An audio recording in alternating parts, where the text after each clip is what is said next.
नमस्कार विद्यार्थी मित्रांनो, माझ्या YouTube चॅनलमध्ये मी तुमचं सहर्ष स्वागत करत आहे. तर तुमच्यासाठी एका महत्त्वपूर्ण विषयावरती व्हिडिओ घेऊन आलो आहे. तो म्हणजे महाराष्ट्र शासनाच्या वन विभागामध्ये वनरक्षक पदाकरिता भरती प्रक्रिया सुरू आहे.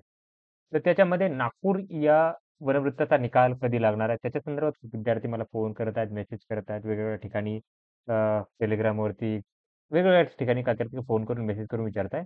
तर त्याचं समाधानासाठी मी काय केलं, की व्हिडिओ तुमच्यासाठी घेऊन आला. तर तुम्हाला तुमच्या माहितीसाठी सांगतो, की त्यांनी काय केलं होतं, की 10 तारखेला काय केलं, की हा जो निकाल आहे, तो लावलेला आहे. कॉमन मेरिट लिस्ट काय केली, की 10 तारखेला लावलेली आहे. 9 तारखेला लावली होती, पण 9 तारखेला त्यांनी काय केली, की काढलेली आहे लिस्ट आणि त्याच्यानंतर ही यादी तुमच्यासमोर टाकलेली आहे. आता हे यादीनुसार बघा त्यांनी काय केले, की हे रँक वाईज काय केलं, की मेरिट लिस्ट लावलेली आहे याच्यात. आता निकालासंदर्भात पहा तुम्ही, निकालाची प्रोसेस काय असते तुम्हाला पहिलं तर सांगतो.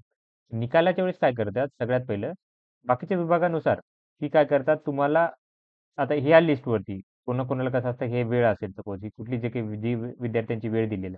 त्याच्यामध्ये काय असतं की काही विद्यार्थ्यांना डाऊट असते की याच्यात काही प्रॉब्लेम आला का? त्याच्यानंतर बघा जे अपात्र विद्यार्थी असतात. आता इथे काय केलं की तुम्ही दाखवतो, इथे डिस्क्वालिफाईड यादी आहे.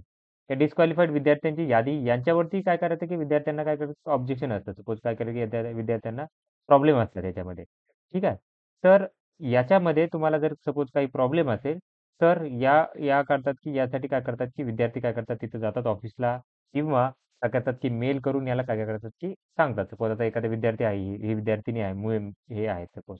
त्यांचं काय केलं, की 30 मिनिटात कंप्लीट केलं नाही, इथं म्हणलेलं आहे. पण त्यांनी ॲक्चुअली कंप्लीट केलं असेल सपोज तिथं आणि त्यांचा सेन्सरमध्ये डेटा नसेल, तर तो काय केलं, की एकदा व्हेरिफाय होतो.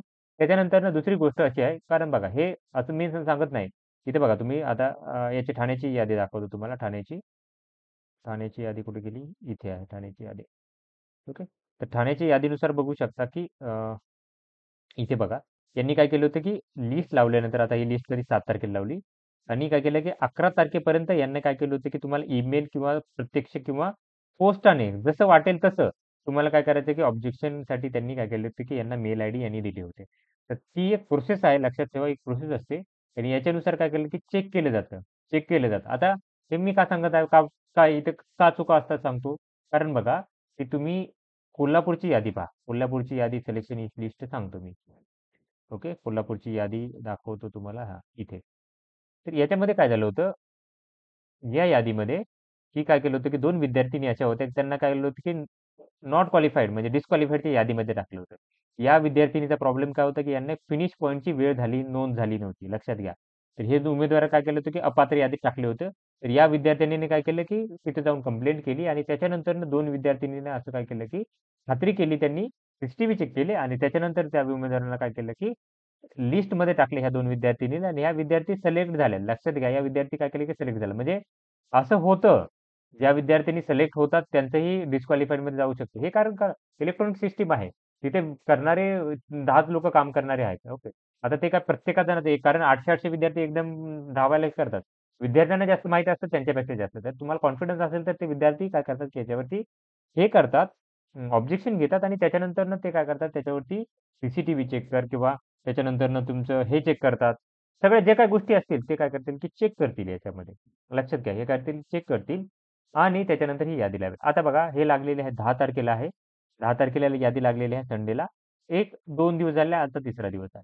आता इथं काय करतील, की व्हेरिफिकेशन म्हणजे याच्या 2 दिवसामध्ये विद्यार्थ्यांना काय करतील, की सपोज ज्या विद्यार्थ्यांनी काय केले लेटर दिलेले आहेत, कोणी मेल पाठवलेले आहेत, ते काय करतील एकदा चेक करतील त्यांचे सीसीटीव्ही असतील किंवा काय असतील, जे टॉपर विद्यार्थी असतील, जे वेटिंगमध्ये येणारे असतील, त्यांचंही सेम चेक केलं जातं. त्यांचंही सेम चेक केलं जातं, सीसीटीव्ही चेक केलं जातं, सेन्सर डेटा चेक केला जातो आणि त्याच्यानंतर रिझल्ट लावला जातो. आता याच्यामध्ये गोष्ट सांगायची झाली तर या दिवसामध्ये त्यांचं सीसीटीव्ही चेक केलं जातं. आता आता ते सगळ्यांचं चेक नाही करतील ना, लक्षात घ्या. सगळ्याच विद्यार्थ्यांची आता म्हणजे असं नाही की या लिस्टमध्ये जर तुम्ही पाहाल, किती विद्यार्थी आहेत? 20,630 आहेत. तर 20,630 विद्यार्थ्यांचं शक्यच नाहीये करणं त्यांच्याकडून. कारण एवढा वेळ नाहीये त्यांचा. कारण सकाळपासून संध्याकाळपर्यंत जे कॅमेरा रेकॉर्डिंग आहे ते सगळ्यांचे नाही पाहू शकत. तर ज्यांचे कंप्लेंट असतील, ज्यांना प्रॉब्लेम होता, जे टॉपर असतील, जे वेटिंग लिस्ट असतील, ते यांचं तर 100% काय होणार की चेक होणार आहेच आहे टायमिंग.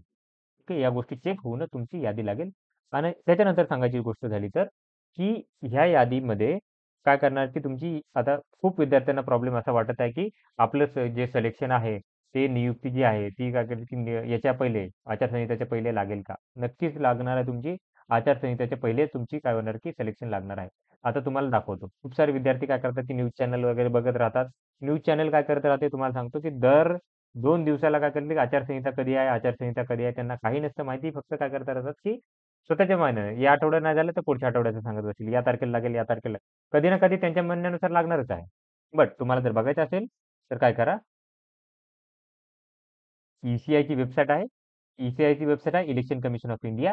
हे ठरवतं, की इलेक्शन कधी घ्यायचं आहे आणि याच्यामध्ये काय करा, की तुम्ही हे प्रेस रिलीज असतं. इथे हे प्रेस रिलीजमध्ये सांगतात. प्रेस रिलीज म्हणजे हे काय करतात, की न्यूज चॅनलला सांगतात, की हा असं-असं आहे. ट्वीटमध्ये तुम्ही Twitter फॉलो करत असाल, ट्वीट बघू शकता आणि हे ते काय म्हणतात ते याच्यावाले बोंबलू-बिंबलू सांगतीलच तुम्हाला न्यूज चॅनलवाले, की कधी आहे ते. याच्या आल्यानंतर. तर बघा, सपोज आजच्या तारखेलाही यांनी काय केलं, की रिलीज केलं थोड्या वेळात. तर काय करतात, की असं नाही, की जसं नोटबंदी झाली होती, की आज रात्री 8 वाजल्यापासून सगळ्या नोटा बंद होतील. तसं इथं नसतं. इथं काय करतील, की सपोज आज जरी नोटिफिकेशन आलं, तर काय करतील, की 4 दिवसाचा वेळ देतात, की 18 तारखेपासून काय होईल, की सुरू होणार आहे आचारसंहिता. त्याच्यानंतर सपोज आता इथं 15 तारखेला आलं, तर काय करतील, की 20 ते 21 तारखेला सांगतील, की आचारसंहिता लागेल किंवा पुढच्या आठवड्यात येईल. त्यामुळे काय करायची काळजी करायची गरज नाहीये. नियुक्ती तुम्हाला आचारसंहितेच्या पहिलेच भेटेल. आता सपोज आज जरी रिझल्ट आला, तर काय करतील, की तुम्हाला आज, उद्या, परवा सॅटर्डेला तुम्हाला वॉकिंगला बोलवतील आणि सॅटर्डेला जशी वॉकिंग झाली, त्या दिवशी तुम्हाला नियुक्ती किंवा पुढच्या सोमवारी नियुक्ती तुम्हाला भेटून जाणार. काळजी करायची गरज नाही. ओके. ही माहिती होती. तर अशाच महत्त्वपूर्ण अपडेटसाठी माझ्या चॅनलला सबस्क्राईब करा, व्हिडिओला लाईक करा आणि इन्फॉर्मेशन मित्रांसोबत शेअर करा. धन्यवाद.